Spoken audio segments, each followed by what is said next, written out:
A Maybach engine roar echoes through the dusty forests of the Russian summer. An angular, monumental figure breaks through the tree line, its dark gray armor looming like a specter over the landscape. To the Allied soldiers who faced it, it was not just a tank, it was a ghost, a steel legend that preceded their arrival, a name that inspired an almost primordial fear: the Tiger. But what separates myth from machine, legend from logistical reality? The Tiger, the Panzer VI, is perhaps one of the most misunderstood war vehicles in history. It was not a weapon of victory, but a desperate counterattack against the tide turning against the Reich. Its story is not just one of raw power, but of exasperating complexity, of tactical triumphs that ironically hastened strategic collapses. Today, we will dissect this legend. We will explore not only the cold specifications of its design, but the philosophy behind it. We will follow it across the sands of Africa, into the swamps of Leningrad and the hedgerows of Normandy. And finally, let us answer the crucial question: was the Tiger a resounding success or a colossal failure? The answer, as we shall see, lies in the gray shadows between these two extremes.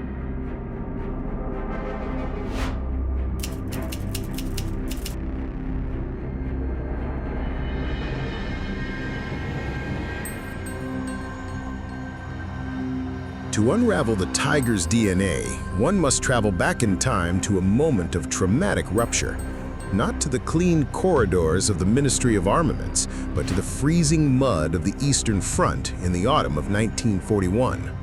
Here, the German war machine, until then considered invincible, finds its first mirror and sees its own deadly reflection. The accounts are unanimous. From the snows of Moscow to the swamps of Leningrad, a ghost emerges. Its profile is low, its lines are clean and lethal, but its true genius is invisible. Its armor plates are angled, a concept of devastating simplicity that transforms ballistic physics into an ally, making German projectiles deflect like stones on water. Its exceptionally wide tracks allow it to dance over the Rasputiza, the mud station, where Panzers III and IV sink like stones.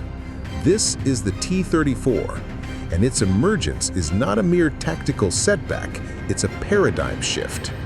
A German general, witnessing the impotence of his tanks, recorded in his diary the feeling of dread. Our panzers are like insects spitting at this monster. The qualitative technical superiority, the intellectual pillar of the Blitzkrieg, had crumbled. The Wehrmacht discovered, to its horror, that it was fighting the wrong war. The German response to this trauma reveals the deep psychology of their war effort. Instead of emulating the functional elegance of the T-34, Berlin opted for a duplication of its own philosophy. If they couldn't win with tactical sophistication, they would win with sheer massivity.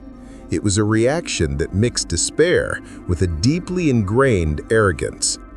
The philosophy that emerged was a distortion of the concept of Schwerpunkt, the main point of effort. They didn't want a versatile tank for deep exploration. They wanted an armored hammer, a Durchbruchwagen, a breakthrough vehicle. Its mission was defined with surgical and fatalistic precision: to penetrate the densest enemy defenses, break desperate sieges, and above all, engage and destroy enemy armored formations at such great distances that retaliation would be impossible.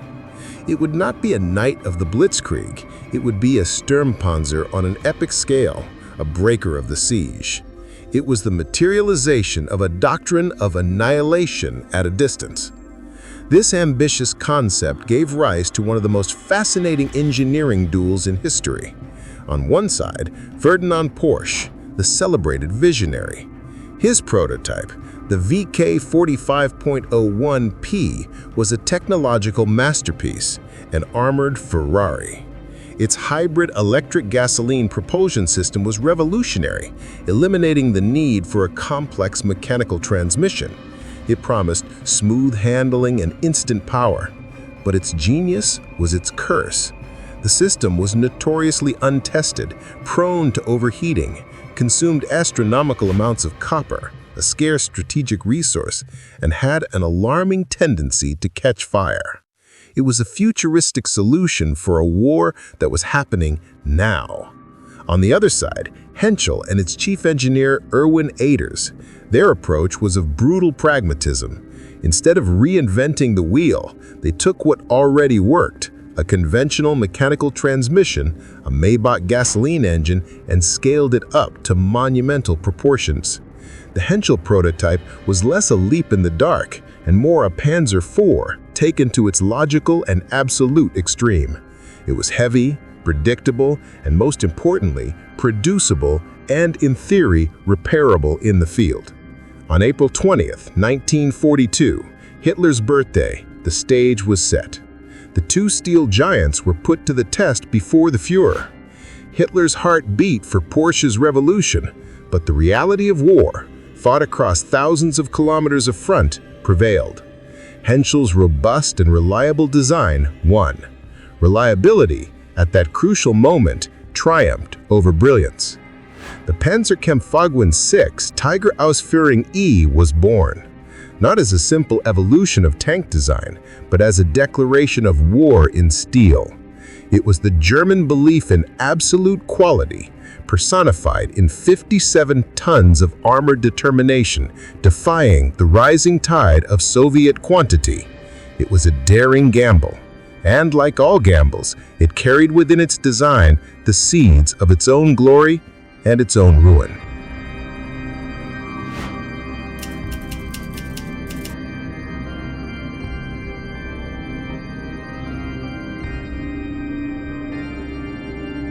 So, what exactly was inside this steel box that justified so much fear? Let's dismantle the legend, piece by piece. At the center of it all was the 88mm KWK 36L/56. Calling it a cannon is an insult. It was a precision ballistics instrument of biblical destructive power. Derived from the feared Flak 88, which had already mown down Allied tanks in the desert, it was adapted for ground combat. The ammunition was a work of art of German metallurgy. The PZGR-39 anti-armor projectile, with its tungsten core encased in a ballistic sheath, was stable, rapid, and lethal. At a distance of 1,000 meters, it didn't hit the target. It evaporated 120 millimeters of homogeneous steel. To put this in perspective, an M4 Sherman had frontal armor of just over 50 millimeters. It was a guaranteed kill. The sight, the TZF-90B, was so clear and precise that gunners could choose where to hit the enemy. One shot to immobilize, another to ignite. It was the embodiment of the concept of one shot, one kill. As the world moved towards sloped armor, the Tiger adopted a medieval German philosophy: pure thickness. The frontal glacis was a massive 100mm slab, the turret a 120mm monstrosity at the front. This was no foolish choice. German metallurgy was superior. Its case-hardened facing steel was extremely hard, cracking shells that struck it. The thick and straight approach simplified production and created a larger, more habitable internal living space for the crew. Within this steel sanctuary, a crew could work with preternatural calm, knowing they were protected from virtually anything the enemy could throw at them, head-on. And here we come to the great sacrifice on the altar of power. To move 57 tons, the 700-horsepower Maybach HL230 P45 V12 engine was actually undersized. The power-to-weight ratio of around 12 HP per ton was marginal. The Tiger was, at best, a long-distance runner. But the real nightmare was the transmission. The 8-speed Alvar gearbox, though advanced, was constantly under immense stress. The tracks, with their 725mm width, generated relatively low ground pressure, but the juxtaposed wheel system was its curse. Imagine dozens of rubber tires juxtaposed. In the Russian mud, the earth and snow compacted between them with the force of concrete. To change an inner tire, the crew had to dismantle up to 9 outer tires first. It was a process that could take a team of mechanics a whole day, often under fire. And fuel consumption? A Tiger drank 450 liters for every 100 kilometers on the road. In combat, that figure skyrocketed. A battalion of Tigers on the march was a walking logistical nightmare, a procession of thirsty steel giants. Despite its flaws, the Tiger was incredibly advanced.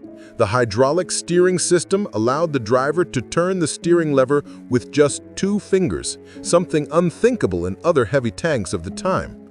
The ability to yaw on the axis, to pivot about its own center of gravity, was a devastating tactical maneuver in urban environments. And the snorkel system, which allowed the Tiger to wade through up to 4 meters of water, was a feature of a tank of the post-war, enabling river crossings impossible for any other vehicle in its class. The Tiger I was, therefore, not a perfect war machine. It was a radical compromise.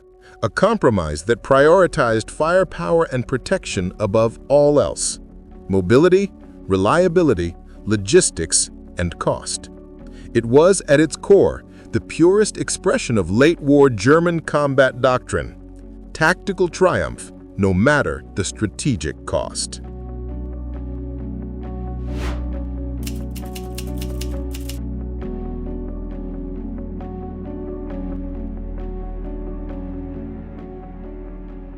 The myth of the Tiger was forged not in factories, but on the most brutal battlefields of World War II. Its journey from troubled machine to terrifying legend is a study in tactical adaptation and the relentless pressure of war. Leningrad, 1942, the baptism of bitter fire. The Tiger's first act was a near tragedy. In September 1942, near Leningrad, the first Tigers were thrown into battle with the subtlety of a hammer. The results were disastrous. Inexperienced crews, combined with the machine's initial mechanical fragility, led several Tigers to get stuck in heavy mud or suffer engine failures under fire. One was even captured virtually intact by the Soviets, a gift of invaluable intelligence. The lesson was hard learned. The Tiger was not a tool for infantry. It was an instrument of strategic precision. From this failure was born the doctrine that would define its use. The schwere Panzerabteilungen, independent heavy battalions. These elite units, comprised of the best crews and with their own dedicated logistical support, functioned like armored fire brigades, sent into critical sectors where an enemy advance needed to be not only contained, but also psychologically crushed. It was in the scorching sun of North Africa that the myth spread to the Western world. In places like the Kasserine Pass, the Tigers, under the command of men like a young Michael Wittmann, encountered an unprepared enemy. The American Shermans, nicknamed lighters for their tendency to explode, advanced bravely, but their frontal charges were suicidal. Their 75mm guns were completely ineffective against the Tiger's frontal armor. The German tactic was simple and brutal. Position the Tigers on high ground, with their flanks protected, and exploit the colossal range of their 88mm gun. They engaged Allied tanks at 2,000, even 3,000 meters, distances where the Allies could not even see their enemy, much less retaliate. The mere mention of a Tiger in the sector was enough to paralyze the Allied command, a phenomenon the Germans called Tigerschreck, the Tiger Dread. But it was on the vast plains of the Soviet Union that the Tiger found its true calling. Geography magnified its power. Aces like Otto Carius and Kurt Knispel operated as lone wolves or in packs of 2 or 3 Tigers. The tactic was the long-range ambush. On July 22, 1944, near Malinava, Carius executed one of the most brilliant tank actions in history. With only 2 Tigers, he ambushed a Soviet vanguard column. Positioned at a vantage point, he let the first T-34s pass, cutting off the column, and then methodically destroying it from front to rear, eliminating 17 T-34s and other vehicles in minutes.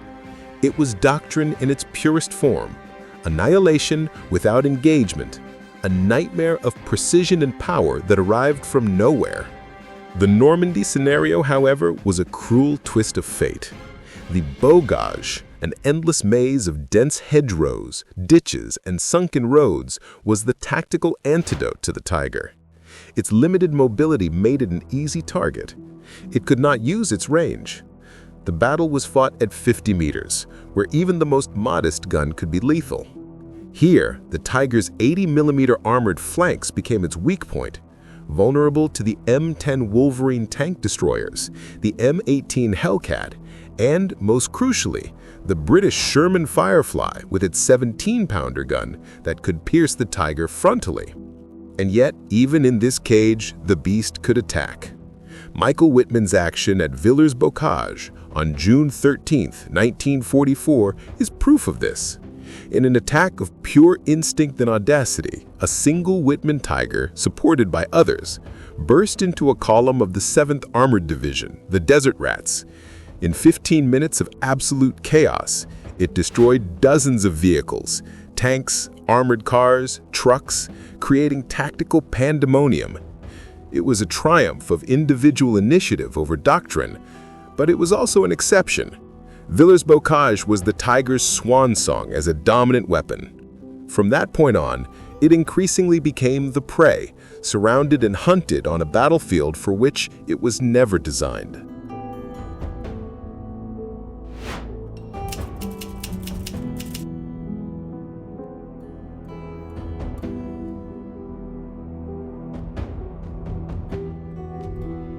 Behind every heroic feat recorded in battle reports, a grim and unforgiving strategic reality lurked on the maps of the German General Staff. The Tiger, in all its tactical glory, was a resource-consuming logistical cancer. Each 57-ton Tiger was a strategic mobility challenge. Its width required special railway wagons, and even then, to fit on European railways, its wide combat wheels had to be swapped for a narrower set, a time-consuming process requiring cranes and precious hours. Once on the front, its appetite for fuel was voracious. A single battalion could consume tens of thousands of liters of gasoline in a single operation, an unsustainable drain for a Germany that was strangling its own oil supply. And when, not if, it broke down, recovery was an epic drama. At least 2 FAMO 18T recovery tractors were needed to tow an immobilized Tiger, vehicles that were scarce and vulnerable. Mechanical reliability was the Tiger's Achilles heel. The transmission, under the constant stress of 57 tons, had a mediocre lifespan. The tracks, with their complex system of juxtaposed pulleys, were notorious for accumulating mud and ice, locking the machine. It is estimated that for every Tiger lost in combat, 2 or more were abandoned or destroyed by their own crews due to mechanical failures or lack of fuel. The availability rate rarely exceeded 50% and often fell to less than 25% in offensives. This meant that from a theoretical fleet of 45 Tigers and a battalion, perhaps only 10 were ready for combat on any given day. The Tiger was, paradoxically, its own most efficient anti-tank unit. And then there was the ultimate cost. While American and Soviet factories churned out tanks like production line items, more than 40,000 Shermans and 80,000 T-34s, Germany engaged in a wartime goldsmithing exercise. A mere 1,347 Tiger Is were built between 1942 and 1944. Each Tiger consumed over 300,000 man-hours and cost the equivalent of 4 Panzer IVs, the versatile and reliable backbone of the Panzerwaffe. This is the Tiger's fatal paradox. It was designed to win battles, but its very existence helped lose the war. In a war of attrition, the math was cruel and simple. The loss of a single Tiger was a tactical and strategic catastrophe, a massive investment of time and resources that evaporated. The loss of a Sherman or T-34 was a logistical inconvenience, quickly replaced by another from the production line. The Tiger's qualitative power, instead of being a force multiplier, became a resource drain that, drop by drop, bled Germany's industrial capacity. It was the right weapon for a war Germany could no longer win. A war not of brilliant sword strokes, but of endless, brutal hammer blows.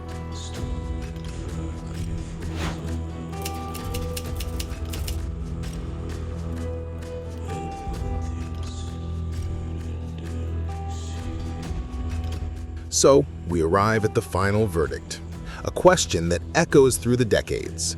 Was the Tiger a resounding success or colossal failure? The answer, we discover, lies not in one extreme, but in the dark paradox between them. Tactically, the Tiger was more than formidable. It was a seismic event on the battlefield. It didn't just create aces, it redefined the very psychology of armored combat. Its mere silhouette on the horizon could dictate the movements of an entire division. It was the purest material expression of the Schwerpunkt, a point of effort so concentrated and overwhelming that it could single-handedly bend the front line to its advantage. At Villas Bocage and Malanava, it didn't win battles, it canceled them, replacing fighting with terror. It forced a global arms race, accelerating the development of the American Pershing, the Soviet IS-2, and a whole new generation of tanks that would carry its DNA of raw power and armor-heavy. But strategically, the Tiger was a catastrophe of historic proportions. It was the embodiment of German hubris, the tragic arrogance that believes genius can trump logistics, that quality can negate quantity. While Germany was spending its precious 300,000 man-hours and high-quality steel alloys on a single Tiger, the Soviet Union was producing 10 T-34s. While 2 mechanics took a whole day to change a wheel, an entire battalion of Shermans was refueled and rearmed. The Tiger didn't lose the war alone, but it was one of the most efficient horsemen of the industrial apocalypse that consumed the Third Reich.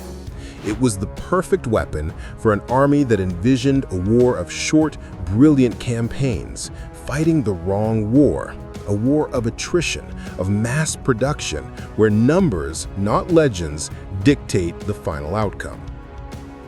Therefore, the Tiger transcends its function as a mere tank.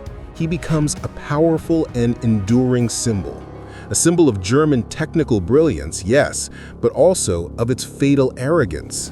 A monument to the dangerous illusion that a perfect, complex solution can always triumph over a good enough, replicatable solution. He was a god of steel with feet of clay, roaring his defense against a tide that was not made of other gods, but of countless grains of sand, each common, but together irresistible. Its shadow, however, is incredibly long. The Tiger died in World War II, but its ghost haunted the Cold War. The lesson it taught with so much blood and steel was absorbed by post-war tank designers worldwide. The concept of the MBT, the main battle tank, was born directly from the understanding that balance is supreme, that power, protection, mobility, and above all, sustainability must coexist in harmony. The Leopard 1, the M1 Abrams, the T-72, all are in some way a response to the Tiger's legacy. The roar of its Maybach engine fell silent on the fields of Europe nearly 80 years ago, but the echo of its legend remains, not just as a tale of terrifying might, but as an eternal warning, a lesson etched in steel about the limits of pure technology in the face of the relentless reality of total war. The Tiger was ultimately a question posed in steel, and history, with its cold, impartial gaze, provided the answer.